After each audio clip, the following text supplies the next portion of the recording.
اللہ نبی فرمائی اذا اکل احدکم او شرب فلیأکل بیمینہ ولیشرب بیمینہ فإن الشیطان یاکل بشمالہ ویشرب بشمالہ او کما قال علیہ الصلاة والسلام. کله چې تاسو کې وطن خوراک کوي اسکا کوي نو په ښي لاس سے خوراک اسکا کوي ځکه شیطان په چپ لاس خوراک کوي او په چپ لاس باندې اسکا کوي. دا دومره اهم خبره ده چې پیر نبی صلی الله علیه وسلم مجلس کې ناسته او یو کس په چپ لاس باندې خوراک کوي په ګس لاس سے خوراک کوي نبی وته کل به یمیری ښي لاس باندې خوراک کوي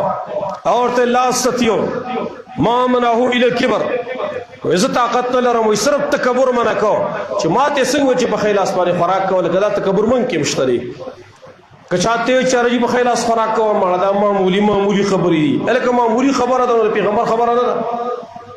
پیغمبر په خبرو کې دا چاره وسی چې معمولی به نه مني او غټ خبره ومني دا تکبر دی. ګوره چا د تیویل په ښي لاس خوراک وکاوي جزاک الله خیر جماعت توجه پیدا کړي شکریہ دا که کنزلی ارتندی کلی ردی بده تندی میں دے خیدت او خود لمون پا خو مخبا کی در منافق صفت دے چاگا باپا امر بالمعروف و نهی المنکر بانی خبا کی ماتے ہوئی ویل وَإِذَا قِيلَ لَهُ اتَّقِ اللَّهَ أَخَذَتْهُ الْعِزَّةُ بِالْإِثْمِ فَحَسْبُهُ جَهَنَّمْ. منافق سڑی تے چیوے رشید اللہ نے ویرگی دا کارم کوا غیرت کراشی تماتا ہوں ناکے خبری کے در منافق سڑی صفت قرآن ویلی دی